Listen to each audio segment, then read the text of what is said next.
This happened a couple weeks into the summer. I had just graduated high school, and it was my first and probably last summer without any real responsibilities, career or academic-wise. Everyone knows the beginning of the summer is the best time of the year, so it's safe to say that I was living my best life at that point. In Wyoming, there's this popular tradition where the new graduates drive way out into the plateaus and go rock climbing. Well, I'm not actually sure if it's a tradition anywhere besides my school, but I like to think it is. It's kind of a rite of passage thing, celebrating your freedom by doing something that requires a little skill and a lot of nerve. My friends and I have been talking about it for weeks, and we finally decided to make it happen. It felt like the perfect way to kick off what I hoped would be an unforgettable summer vacation. It was me, Alexandra, Nick, and Jack. We've all been friends since middle school, and Alex was the only one with a car reliable enough to make the drive. A Jeep that she was obsessed with and jumped at any excuse to take off-road. She was also the designated driver since she doesn't drink, which worked out perfectly for the rest of us who were planning to bring a few beers to celebrate once we reached the top of whatever plateau we decided to climb. Our plan was to check out the Flaming Gorge lookout first, then drive through the plateau area to find a good spot for climbing. The lookout was incredible. One of those views that makes you remember why you love living in Wyoming. After spending about an hour taking pictures and just soaking it in, we started heading back toward Route 80, taking our time and keeping an eye out for potential climbing spots. We were driving along Highway 141 when we spotted this really cool area off the side of the road. There were these massive rock formations that looked perfect for climbing. Not too technical, but challenging enough to be worth the effort. Alex pulled into a small gravel lot, and we grabbed our gear and filled our backpacks with drinks. The plateau we chose was maybe a 15-minute climb to the top. Nothing too crazy, just a steady scramble up the rock face with enough handholds and footholds to make it manageable. I have a bunch of pictures from that day, mostly because Alex insisted we get a million pictures of her, so I'll include some of them. Alex went first, since she was the most experienced climber among us, followed by me, then Nick, then Jack bringing up the rear. The view from the top was absolutely worth it. You could see for miles in every direction, just endless stretches of Wyoming wilderness. We cracked open our beers and were just sitting there enjoying the moment, talking about some of our other friends from school. I was just kind of staring into space, admiring the scenery, when I noticed a car speeding down the highway. It was a red pickup truck. To my surprise, after passing Alex's car, it screeched to a halt in the middle of the highway. I kept watching, and it actually started reversing, right there in the middle of the highway. I pointed it out to my friends, and the four of us got a little quieter, all wondering what the truck was doing. It reversed until it could turn into the lot we had parked in, which it did. We all watched as someone got out of the truck. From our distance, we could tell it was a man based on his height and build, but we couldn't make out much detail. At first, we thought maybe he was just another person looking for a place to climb or hike or just stop and rest. But then he started walking around Alex's Jeep in a way that just immediately seemed wrong. He was peering into the windows, trying the door handles, and generally inspecting the car like he was planning to break into it. That's when Nick yelled "Hey" from the top of the plateau to announce our presence and let that guy know that the car was not unattended. We saw the guy jump a little and start looking around, clearly unsure where the voice had come from. Finally, he spotted us from atop the plateau, and he actually waved at us. That made us think it was over, that he'd probably get back in his truck knowing that he couldn't get away with doing anything. To our surprise, though, he kept poking around Alex's car. In response to that, Jack yelled that we were armed, which I still think was a bad idea. We obviously didn't have any weapons with us, but I figured Jack thought the bluff might scare the guy off. Instead, the man looked up at us and yelled back something that made me freeze up. He said, "Me too, kiddo." Then he held something up in the air and waved it around, presumably a gun, but I couldn't tell from so far away. What happened next was like something out of a nightmare.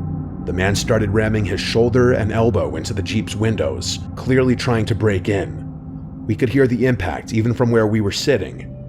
Alex was furious and started screaming at him to get away from the car. The rest of us joined in, yelling and making as much noise as possible while we started scrambling down the plateau as quickly as we could safely manage. I've never climbed down anything so fast in my life.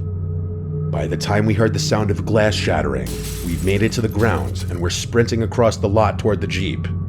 The man saw us coming and yelled for us to stop, pointing what I can now tell was definitely a gun directly at us. We had no choice but to stop and put our hands up.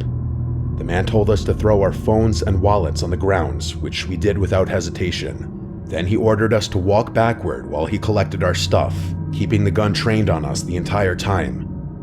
I was close enough now to get a good look at his face. He was an older white guy, maybe in his 50s, with a scraggly beard and kind of weathered features. Nothing particularly distinctive, which was frustrating because I knew it would be impossible to identify him among a group of generic-looking white men. After collecting all of our belongings, he pulled out a knife and punctured one of Alex's tires.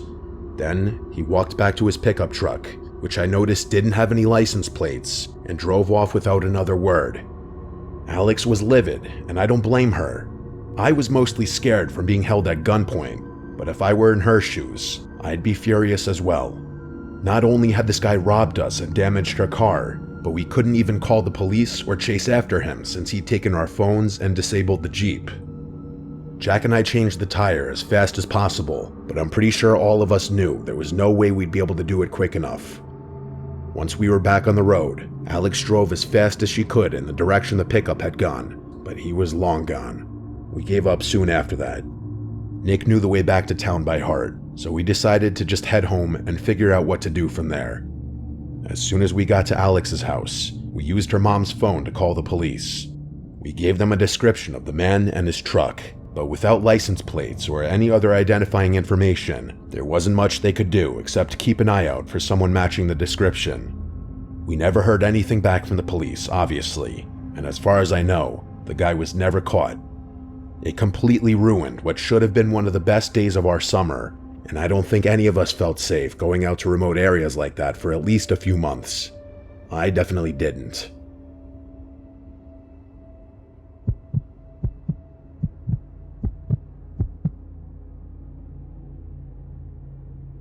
My name is Sophia. This happened 3 years ago when I was 19. My older brother Luke had just graduated from college in California, and the two of us were driving cross-country back home to New Jersey. Since he'd been living out there for 4 years, he had accumulated a whole apartment's worth of stuff. Furniture, electronics, books, everything, and there was no way he could fly back with all of it. But that wasn't the main reason we were doing it. I mean, cross-country road trip, sign me up for that any day of the week. I considered it a summer vacation, better even. We could have taken the direct route through Nevada and Colorado, but Luke wanted to see more of the country he'd been studying about, and I had never been to places like Zion or the Grand Canyon either, so we decided to take the scenic route along the southern edge. Luke insisted on renting a U-Haul instead of just shipping everything or selling it and starting fresh back home. Honestly, I think he was also trying to save money wherever he could, like a typical fresh college graduate. The U-Haul wasn't huge, but it was big enough that I felt like we were driving a small moving truck across the country.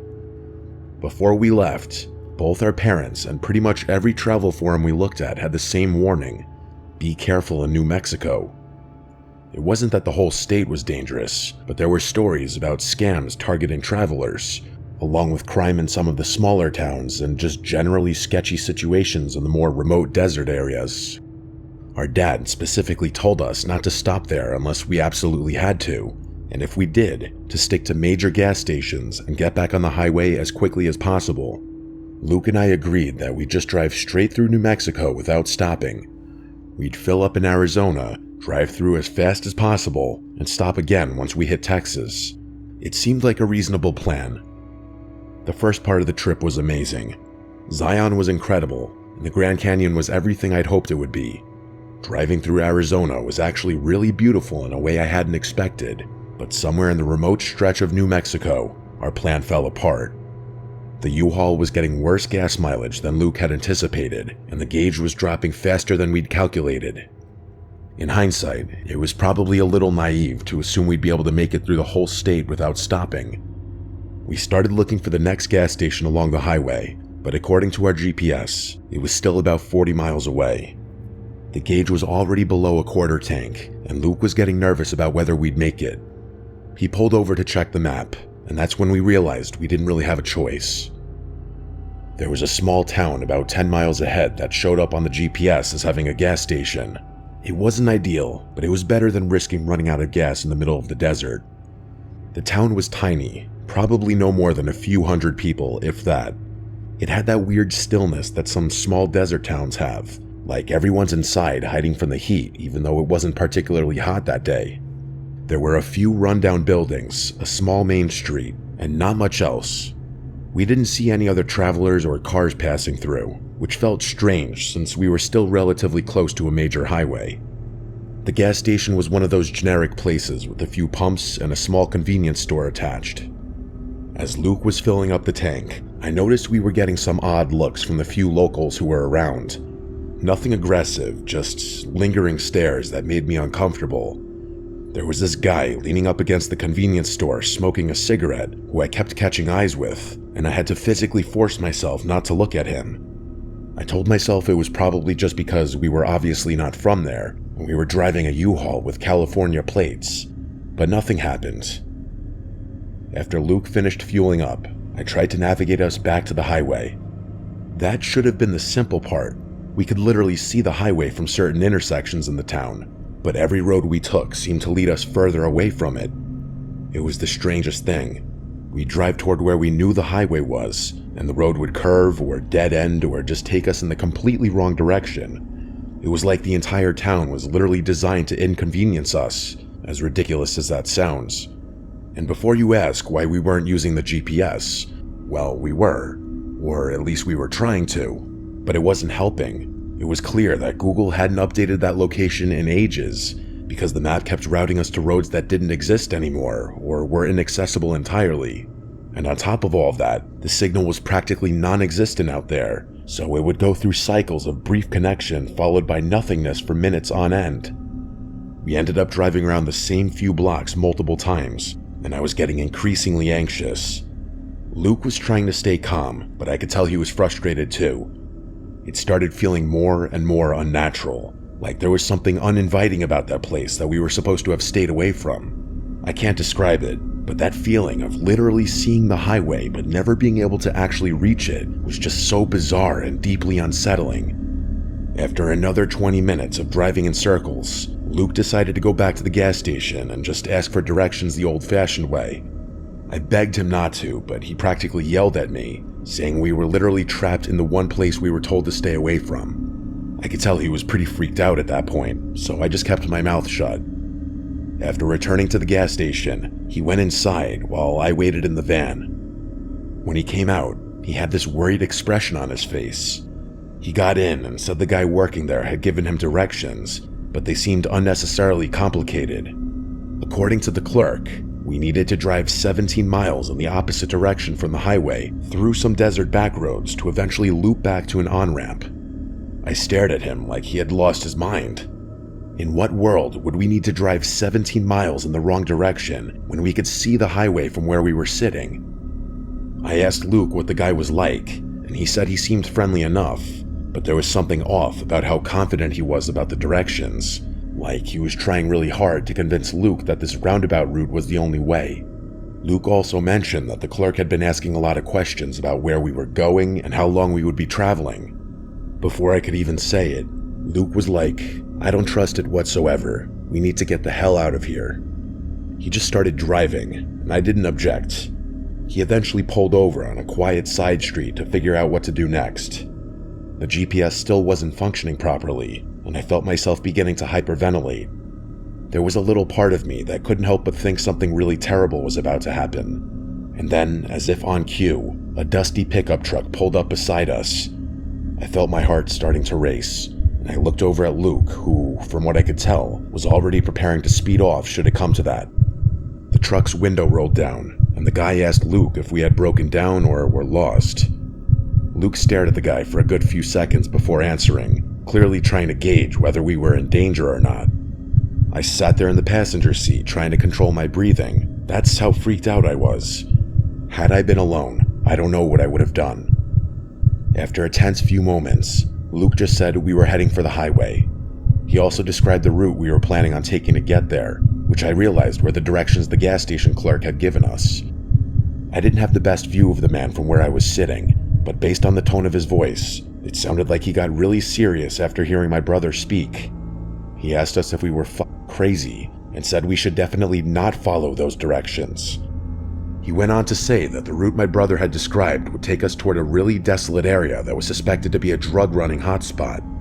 Instead, he gave us alternate directions, then said it was a miracle we hadn't been robbed already, considering how clueless we were and how badly we stuck out, driving a U-Haul and all. Then, before we could even thank him, he drove off. Neither Luke or I said anything after that. Luke just started driving, following the man's directions. Sure enough, about a mile outside of town, there was this gravel road that was easy to miss if you weren't looking for it. It was the least intuitive, most convoluted highway entrance I'd ever seen, but after following the road for a good while, it did actually get us back onto the highway, and that was that. Luke and I talked a little bit about the whole thing, but I don't think either of us wanted to harp on it too much. We obviously laugh about it now, and our whole family knows the story and asks us to tell it every so often, but at the time, it was the most unsettling thing that's ever happened to us. I'll never forget that indescribable feeling of being there. It was like this mix of dread and anticipation and anxiety blended into one. My brother described it as a kind of breathless limbo, where you're not quite suffocating, but you can feel it coming. I never want to experience that again.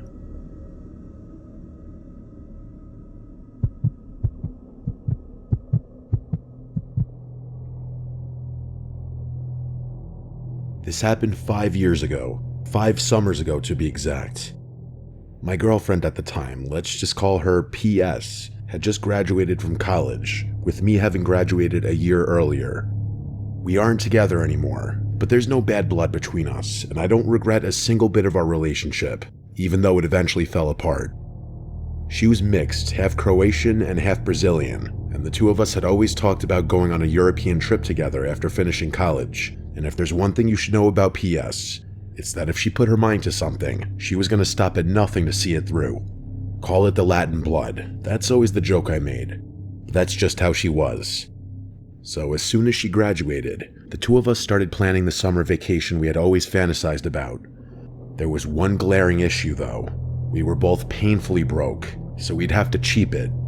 The itinerary we ended up settling on was pretty ambitious for 2 people on a shoestring budget.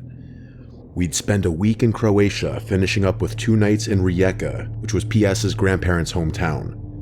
She had never been there before, but she'd grown up hearing stories about it from her grandmother, and I could tell she was excited to see where her family came from. Because we were trying to save every possible cent, we couldn't afford any of the nice hotels or even decent hostels. Instead, we ended up booking the cheapest Airbnbs and travel lodges we could find on short notice. I'm talking about places with 1-star reviews and photos that looked like they were taken with a flip phone. But we didn't care. We were just happy to be going. Zagreb and Dubrovnik were incredible, even on our tight budget. The cities were packed with tourists, which made it easy to blend in and find cheap food and free activities. But Rijeka was different.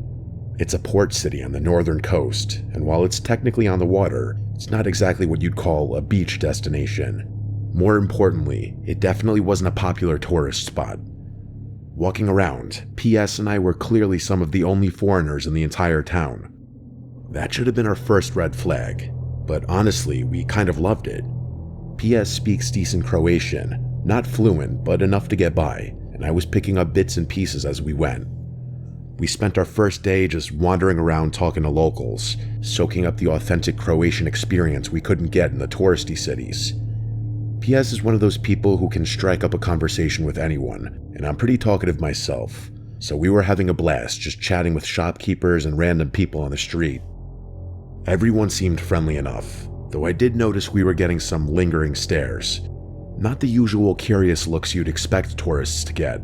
These felt different, like more intense, but PS didn't seem bothered by it, so I figured I was just being paranoid. On our second day, we decided to venture a little further from the city center to find somewhere authentic to eat lunch. PS had heard about this small restaurant area from someone at our Airbnb. Nothing fancy, just a local center that supposedly had amazing seafood restaurants. It was maybe a 15-minute walk from downtown through some residential streets that felt increasingly quiet as we got further from the main area. The restaurant itself was pretty nondescript, just a small building with a handful of tables inside and a simple handwritten menu taped to the window. But the moment we walked in, I knew PS had been right about the food. The smell was incredible, and you could tell everything was fresh and homemade. We sat down at a table near the window and ordered way too much food. Grilled fish, some kind of seafood pasta, bread, and a bottle of local wine that cost about €3. I remember thinking we'd struck gold finding this place.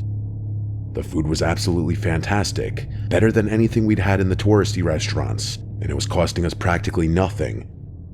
At one point, I noticed that while we'd been eating, a group of 5 men had come in and sat down just 2 tables away from us.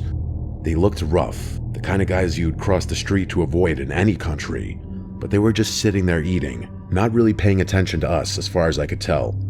I was actually kind of surprised I hadn't noticed them earlier. I figured I had just been too distracted by how good the food was or too consumed in the conversation I was having with my girlfriend. I didn't think much of it and went back to eating, but I remember finding it kind of annoying how loudly they were talking. We were about halfway through our meal, just talking and enjoying ourselves, when PS suddenly went quiet. She was looking past me toward the back of the restaurant, toward those guys, and I could tell something had shifted in her expression. Before I could ask her what was wrong, she leaned across the table and said very quietly that we needed to leave right now. I whispered back, asking what she was talking about, but she was already reaching for her purse. She said she was serious, and there was something in her voice that told me I'd better listen. I still didn't understand what was happening, but she's not the type to panic over nothing. She speaks the language. She knew the culture better than I did. If she said we needed to get out of there was probably a good reason. I pulled out a handful of kuna bills and threw them on the table, way more than our meal costs, and I followed her toward the door. The whole time I was expecting her to explain, but she just kept walking faster, practically pulling me along by the arm. It wasn't until we were outside that I finally demanded to know what was going on. She looked back toward the restaurant and said she'd heard those men talking. They were discussing what they were going to do to us, to her specifically. Her voice was shaking a little, which scared me more than anything else. She said she heard them say they'd separate us first, and some guy named Luca would know what to do, whoever that was. She said some other things that I don't want to repeat, but the message was crystal clear. We needed to get back to the main part of the town ASAP. I told her they might have been joking, but she shook her head and said they weren't talking about things they wanted to do, but things they were going to do. She told me she got the impression that what they were discussing was routine as opposed to fantasy. I believed her. That's when I made the mistake of looking back toward the restaurant. All 5 men were standing outside now, and they were definitely watching us, not even trying to be subtle about it. The moment they saw me looking, they started walking in our direction. I grabbed her hand and told her they were following us. Without another word, we both started running. Not jogging, not walking fast, full-on sprinting back toward the city center. The problem was, we were a lot further from downtown than I'd realized, and the streets between us and safety were mostly empty residential blocks.